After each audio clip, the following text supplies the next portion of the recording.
At the molecular level, the human body is a complex arrangement of machines. Researchers are now attempting to interface with these machines directly, targeting the root cellular damage that drives aging with the goal of expanding the healthy human lifespan by over a century. Historical medicine focuses on the macroscopic, treating systemic failures and symptoms after they appear. The emerging field of nanomedicine moves the intervention to the source, using molecular knowledge to engineer the cellular environment from the bottom up. Achieving three-dimensional positional control over atoms allows doctors to treat biological repair as a predictable branch of mechanical engineering. To reach a single cell, machines scaled between 1 to 100 nanometers must navigate the high-pressure torrent of the human circulatory system.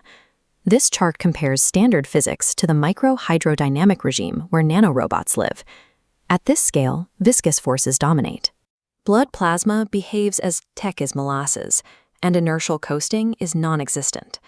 According to Purcell's scallop theorem, symmetrical back-and-forth motions result in zero net spatial displacement. Compounding this is Brownian motion, an incessant jostling from surrounding fluid molecules. For a machine this small, thermal noise acts as a violent force that shoves it off course. Overcoming this hostile environment requires propulsion and cloaking mechanisms that can fight through viscous fluids and evade the body's own immune surveillance.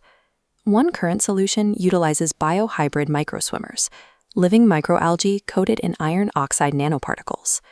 By applying an external rotating magnetic field, researchers can steer these organisms through the body with high precision. To avoid being cleared by the liver and spleen, these nanocarriers are often cloaked in natural red blood cell membranes. These membranes display CD47 markers, a "don't eat me" signal, effectively disguising the robots as the patient's own cells to maximize their circulation time. Beyond biohybrids, researchers use DNA origami to build programmable three-dimensional structures. By utilizing predictable base pairing, a single DNA scaffold locks into a predefined shape, creating a machine that carries specific therapeutic payloads to a target. In 2024, researchers at the Karolinska Institutet developed a DNA origami nanorobot equipped with a pH-sensitive triplex lock. This data from murine models shows the robot in action. It remains closed at physiological pH of 7.4, but snaps open upon encountering an acidic tumor. Once open, it exposes a lethal peptide pattern, inducing a 70% reduction in tumor growth without causing systemic toxicity. These devices prove that nanotechnology can perform autonomous logic inside the body, executing a high-precision attack only when triggered by specific disease biomarkers. While organic DNA systems are currently in use, the long-term vision of nanomedicine involves stiff, multi-component Diamondoid robots possessing onboard computation and power generation. The theoretical groundwork for this began in 1959 when Richard Feynman proposed the manipulation of individual atoms, evolving into the pursuit of atomically precise manufacturing. For decades, the feasibility of building these structures was debated due to the sticky fingers problem, where atoms adhere to the tool. This was empirically resolved in 2026 by researchers using inverted mode scanning tunneling microscopy in ultra-high vacuum environments.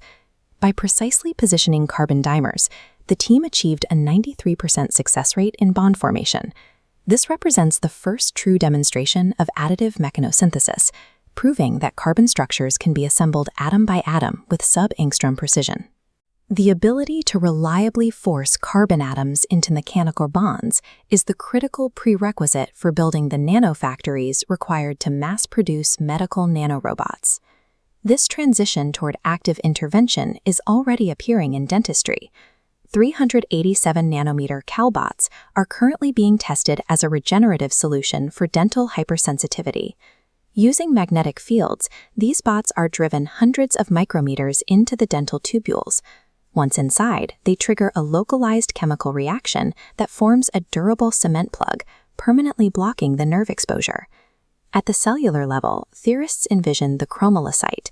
This proposed nanorobot is designed for chromosome replacement therapy, which extracts and replaces the damaged chromatin of a living cell with a prefabricated, defect-free copy of the patient's genome.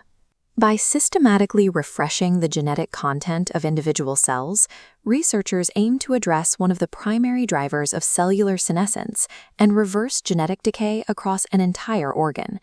These capabilities underpin the SENS framework developed by Dr. Aubrey de Grey. This framework views aging not as a singular disease, but as the lifelong accumulation of distinct mechanical side effects generated by normal metabolism. If nanotechnology can periodically repair this damage, we may reach longevity escape velocity, the point where technology extends life expectancy by more than 1 year for every chronological year that passes. Futurist Ray Kurzweil predicts we will reach this threshold by 2030, eventually leading to a merger of biological and artificial intelligence he calls the singularity. However, the rollout of these technologies faces a massive nano-divide. If the astronomical costs of regenerative therapy are not managed, the ability to extend one's lifespan could become a physical marker of socioeconomic class. By shifting from scientific observation to active atomic engineering, the pursuit of immortality is becoming a matter of mechanical maintenance rather than biological chance. Could a therapeutic dose of artificial red blood cells, known as respirocytes, truly hold hundreds of times more oxygen than natural cells, allowing a human to survive without breathing for extended periods? For more updates and interesting science fact-based videos, visit the EduScience channel now. If you found this fascinating, don't forget to like and subscribe to EduScience for your weekly dose of science.